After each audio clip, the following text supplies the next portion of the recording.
والسماء بنيناها بأيد وإنا لموسعون والأرض فرشناها فنعم الماهدون ومن كل شيء خلقنا زوجين لعلكم تذكرون ففروا إلى الله إني لكم منه نذير مبين صدق الله العظيم إن الله وملائكته يصلون على النبي يا أيها الذين آمنوا صلوا عليه وسلموا تسليما اللهم صل على سيدنا محمد وعلى آل سيدنا مولانا محمد الحمد لله وكفى وسلام على عباده الذين اصطفى أما بعد فأعوذ بالله من الشيطان الرجيم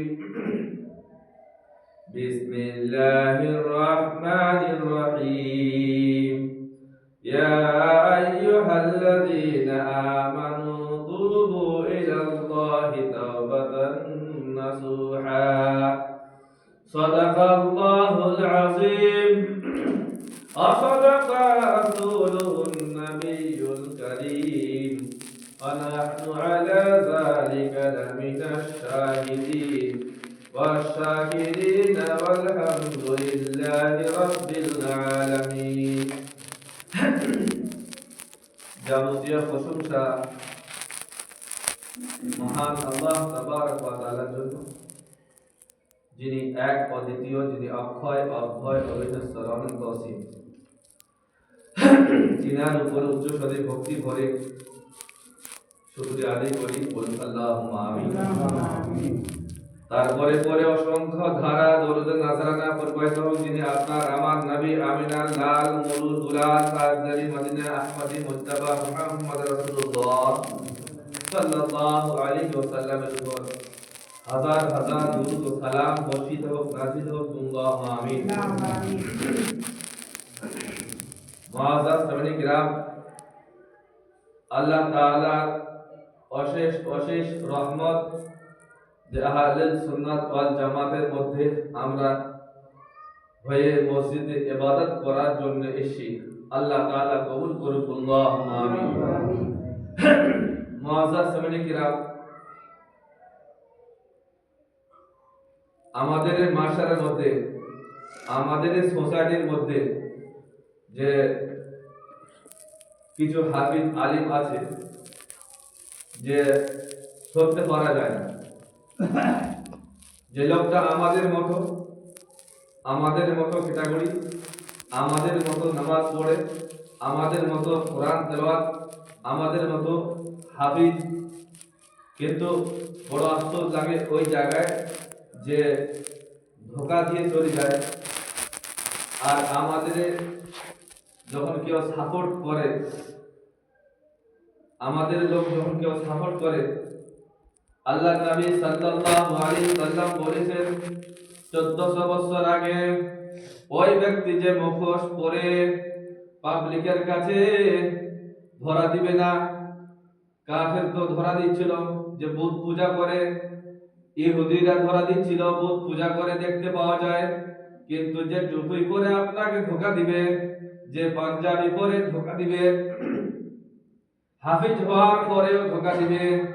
আল্লাহ নবী সাল্লাল্লাহু আলাইহি সাল্লাম মাহফিল করেছেন, ওয়াজ নাসিহত চলছে, ওই অবস্থায় হযরত আলী ওয়াজহুল কারীমকে বলেন, ও আলী, যাও যাও দেখছো যে কিছু দূরে একটা লোক নামাজ পড়ছে, তাকে কতল করে দিয়ে আসো। হযরত আলী ওয়াজহুল কারীম রাদিয়াল্লাহু তাআলা আনহু এক পা দু পা করে হাঁটতে হাঁটতে লোকটার কাছে চলে আসলেন। দেখছে পাঞ্জাবি জুব্বা পরে, মাথায় টুপি পরে, সুন্নতি লিবাস পরে। মুআজ্জাজিন কিরাম বুঝাইতে চাইছে যে আজ আমাদের মতো যখন হাফেজ চলে আসে তখন খুব সুন্দর লাগে, মিলাদ করে গেল, জালসা করে যাচ্ছে, মিলাদ করে গেল। মুআজ্জাজিন কিরাম সবথেকে বড় ধোঁকাবাজি হয় যে আপনার মতো হয়ে আপনাকে ধোঁকা দিয়ে চলে যায়। আল্লাহর নবী সাল্লাল্লাহু আলাইহি সাল্লামের হুকুমে হযরত আলী ওয়াজহুল কারীম হুকুম করলেন, যাও কতল করে আসো। হযরত আলী তলোয়ার খানা নিয়ে চলে আসলেন। আসার পরে দেখেন ওই ব্যক্তি নামাজ পড়ছে। কি করছে? নামাজ পড়ছে। নামাজ একজন মুসলমান করণীয় কি? যদি নামাজ পড়ে আপনার মানবতা হবে যে লোকটা নামাজি, একে আর কতল করা যায়। আমি যদি বলি ভাইজান ওই লোক মেরে দিয়েছে, আপনি হয়তো রেগে যাবেন আমার কথায়, বা রেগে হয়তো হুজুর যেটা বলছে আমাকে ধরতে হবে। হযরত আলী গেলেন, যাওয়ার পর দেখছেন সুন্দরভাবে নামাজ পড়ছে, সুন্দরভাবে নামাজ পড়ছে, নামাজ। আমি বুঝাইতে চাইছি আজকের সব থেকে এক ছিল নবীর যুগে যে পুতুল নিয়ে খেলা করেছিল, পুতুল পূজা করেছিল। আজ আমাদের সামনে জাহির হয়েছে ওই লোকটা তো কাফের, ওই লোকটা তো ইহুদি, ওই লোকটা তো ইহুদির মধ্যে যে পূজা করছে। কিন্তু আমাদের সোসাইটির মধ্যে, আমাদের বসার মধ্যে যদি টুপি পরে, যদি হাফিজ হয়ে, যদি মুফতি হয়ে যদি আমাকে ধোঁকা দেয়, তাহলে বলেন আল্লাহ রাব্বুল আলামিন বলেন ইন্নাশ শাইতানা লিল ইনসানি আদুউম মুবিন, যে মানুষ রূপে যে ইনসান শয়তান ঢুকে আছে, সে তাকে তুমি বুঝতে পারবে না, চিনতে পারবে না। তাই আল্লাহ রাব্বুল আলামিন হাবিব সাল্লাল্লাহু আলাইহি সাল্লাম বলেন যে তোমার নবীর মুহাব্বত ঢুকাতে হবে। পরিপূর্ণ নবীর মুহাব্বত ঢুকে গেলে শয়তান ভটকাতে পারবে না। আর যত বড় মুফতিরা হোক, যত বড় মুহাদ্দিস হোক, আপনি চিনে যাবেন কেন আপনার অন্তরে, আপনার কলবে নবীর মুহাব্বত ঢুকে আছে। বলুন সুবহানাল্লাহ। হযরত আলী ওয়াজহুল কারীম তলোয়ার খানা নিয়ে চলে আসলেন। কাছাকাছি হয়ে গিয়ে দেখছেন ব্যক্তি নামাজ পড়ছে, এত সুন্দর করে নামাজ পড়েছে। নামাজ দেখে তার মুগ্ধ হয়ে গেল। হযরত আলী ঘুরে আসলেন, আসার পরে বলেন ইয়া রাসূলুল্লাহ, ইয়া হাবিবাল্লাহ, ফিদাকুম ইয়া রাসূলুল্লাহ। ওই ব্যক্তিকে মারা যাবে না। নবী করিম সাল্লাল্লাহু আলাইহি সাল্লাম বলেন কেন কেন?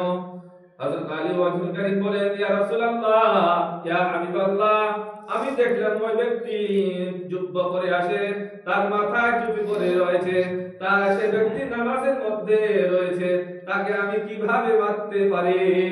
নবী মুস্তাফা সাল্লাল্লাহু আলাইহি ওয়াসাল্লাম বলেন, ও আমার আলী, যাও যাও, ওই ব্যক্তি কোনো নামাজি নয়, ওই ব্যক্তি কোনো মুসলমান নয়। আমাদের মুআশার মধ্যে এমন এমন একটা ফিরকা তৈরি হবে যে মুসলমানকে ধোঁকা দিবে। কিন্তু মুআজ্জাজিন কিরাম যেমন মিলাদ, তাদের দারুল উলুম দেওবন্দ থেকে মিলাদ করা শিরক, একদম হারাম করা আছে। অথচ দেখেন আপনার বাড়িতে টাকার জন্য মিলাদ করে দিয়ে যাবে, আমার দিকে দেওবন্দ করে না। কিন্তু এখানে বিশেষ করে বিশাল ধোঁকাবাজি চলছে। তাই আমি বুঝাতে চাইছি যে এখানে হিরো ওই ব্যক্তি হচ্ছে যে তবলাপান করছে আর ওকে হিরো বানাচ্ছে। আরে ভাই, আমি তো যেটা একটা হাফেজ ঘরে মিলাদ করে এসেছি, তার বাড়িতে মিলাদ করা শিরক। আর আমি কিন্তু আমার বাড়িতে মিলাদ করব, আপনার এখানে করব, আপনি রাখেন বা না রাখেন তাও করব। আমি কিয়াম নিয়ে আপনি রাখেন বা না রাখেন তাও করব। আমি কিয়ামের জন্য জান্নাত দিতে পারবো, আর কোরআন থেকে আমি দলিল দিতে পারবো। কেননা কোরআন বলছে ইয়াসাল্লিমু ওয়া সাল্লিমু তাসলিমা। সূরা আহজাবের মধ্যে আল্লাহ তাআলা বলেন খুব খুব বেশি করে দরুদ পাঠাও আর তার সাথে সাথে নবীকে সালাম পাঠাও। সুবহানাল্লাহ। মুআজ্জাজিন কিরাম তাই আলা হযরত বলছেন মুস্তাফা জানে রহমত পেলা কো সালাম, সে আমি বাসমে হেদায়েত পেলা কো সালাম। মুআজ্জাজিন কিরাম আমরা বলে থাকি যে খাজা নামাজ শরীফ লাখো সালাম, বড় পীর আব্দুল কাদের জিলানী লাখো সালাম। তো ওয়াহাবিরা বলতে লাগলো যে একবার সালাম দিলে তুমি শিরক হয়ে যাবে। তাহলে হযরত কলম ধরে কোরআন দলিল দিয়ে নিজের ঘর থেকে না। আল্লাহ হযরত আরবের বুকে কলম ধরে উনি হাদিস থেকে দলিল দিয়ে বুঝিয়ে দিলেন যে একবার না দুইবার না হাজার হাজার বার নবীকে সালাম দেওয়া জায়েজ, একজন সাহাবীর কাজ কোরআন থেকে দলিল দিয়ে বুঝিয়ে দিলেন যে বেশি বেশি করে সালাম দিলে নবীর মহব্বত ঢোকে, আর নবীর মহব্বত ঢুকলে আল্লাহ বলেন আমি খুশি হয়ে বলি সুবহানাল্লাহ। এর সম্পর্কে কোরআন বলছে পারা নাম্বার 3 আল্লাহ তাআলা বলেন যে নামাজ ফরজ করেছি, নামাজ ফরজ, রোজা ফরজ, যাকাত ফরজ, হজ ফরজ, কিন্তু আল্লাহ কোরআনে কোথাও বলেনি যে আমাকে মহব্বত করো। কোরআনে আপনি আলিফ লাম মিম যালিকাল কিতাবু লা রাইবা ফীহি হুদাল লিল মুত্তাকিন সূরা বাকারা থেকে নিয়ে সূরা নাস পর্যন্ত পুরা কোরআন পড়ে বাংলা তরজমা করে উর্দু তরজমা করে আপনি খুলে দেখুন, কোথাও পাবেন না যে আল্লাহ বলেছে আমাকে মহব্বত করো, কিন্তু আল্লাহ বলেছেন কোরআনের মাধ্যমে যে ও আমার বান্দারা আমার নবীকে মহব্বত করো, বলুন সুবহানাল্লাহ। বুঝতে পারছেন? নবীকে মহব্বত আল্লাহ বলছেন। আল্লাহ ফির কোরআন নামাজকে ফরজ করেছে, রোজাকে ফরজ করেছে, যাকাতকে ফরজ করেছে। কোরআনে আপনি কোথাও পাবেন না, কিন্তু কোরআনে কোথাও পাবেন না যে আমাকে ভালোবাসো, আমাকে মহব্বত করো, আমাকে আমার রাস্তায় চলো। আল্লাহ তাআলা বলেন কুল হুয়াল্লাহু আহাদ, আমি এক, ডাইরেক্ট বলেন। আল্লাহ বলেন ও আমার হাবিব দুনিয়ার মানব জাতিকে বলে দাও আল্লাহ এক। তাহলে নবীর মহব্বতটা আগে, সাহাবীরা নবীর মহব্বত করেছেন, তারপরে আল্লাহকে পেয়েছেন, বলুন সুবহানাল্লাহ। তাই আমাদের ইমামগণ বলেছেন হযরত আলী ওয়াজহুল কারীম যখন ওই জায়গা থেকে নিয়ে চলে আসলেন, আসার পরে বলেন ইয়া রাসূলুল্লাহ ইয়া হাবিবাল্লাহ, এই ব্যক্তি নামাজ পড়ছে তাকে কতল করে যায়? নবী করিম সাল্লাল্লাহু আলাইহি ওয়াসাল্লাম বলেন ওটা হলো ইবলিস, আর ও দেখাতে চাইছে পাবলিককে যে আমি যে মাহফিল করছি, আমি যে ওয়াজ নাসিহত করছি, আমার যে মাহফিল চলছে, আর এই অবস্থা ইবলিস এক দূরে দূরে গিয়ে নামাজ পড়ছে। আজকে আমাদের মাশরাতে অনেক দলকে দেখা যায় খুব সুন্দর নামাজ, আপনার থেকে আমাদের থেকে ক্যাটাগরি খুব ভালো, তখন আপনি বলবেন বা ফতোয়া দিবেন যে ওরা খুব ভালো, ওনারা খুব ভালো। ফতোয়া দেওয়ার তোমার ইচ্ছে এখন চায়ের দোকানে আর এক দোকানে ওখানে তোমার দোকানে খুব ফতোয়াবাজি করে, মসজিদ আছে নামাজ থাকবে না, আদানে সুন্দর থাকবে। তো মুআজ্জাজ সামিন কিরাম, তাই এই হাদিস থেকে প্রমাণ হয় যে মুআজ্জাজ সামিন কিরাম কিছু ফিরকা আছে, এত নামাজি হবে, এত নামাজি হবে। আল্লাহর নবী সাল্লাল্লাহু আলাইহি সাল্লাম 1400 বছর আগে বলেছেন যে তোমার নামাজ কমজোর হয়ে যাবে, কিন্তু তার নামাজ বেশি হয়ে যাবে। না না, নামাজ দেখিও না, নবীর মহব্বত দেখো। আল্লাহ তাআলা বলেন ফাত্তাবিউনি, নবীর মহব্বত কেমন একটা জিনিস যে নামাজ থেকে কাছাকাছি করে দিবে, নামাজ কবুল করে দিয়ে জান্নাতে নিয়ে যাবে, সুবহানাল্লাহ। যখন নবী বললেন যে ইবলিস যাও কতল করে আসো, নবী করিম সাল্লাল্লাহু আলাইহি ওয়াসাল্লাম বললেন ইবলিস যাও কতল করে আসো। হযরত আলী এসে দেখছেন যে পালিয়ে গেছে, হযরত আলী এসে দেখছেন পালিয়ে গেছে। তো মুআজ্জাজ সামিন কিরাম, নবী করিম সাল্লাল্লাহু আলাইহি ওয়াসাল্লাম এই হাদিস থেকে বোঝাতে চাইছে যে হে মুমিন, হে আমার বান্দারা, তোমরা বেশি বেশি করে নবীকে মহব্বত করবে। তাই মুআজ্জাজ সামিন কিরাম, আমি কালামুল্লাহ শরীফ থেকে একখানি আয়াত তেলাওয়াত করার সৌভাগ্য অর্জন করেছি, যে আজকে আমরা শোনার পরেও অশোনা হচ্ছি, আজকে জানার পরেও আমরা অজানা হচ্ছি, আজকে ধ্যান রাখার পরেও ধ্যান রাখি না। পারা নাম্বার 28 সূরা তাহরিম, আল্লাহ রাব্বুল আলামিন বলেন ইয়া আইয়ুহাল্লাযীনা আমানু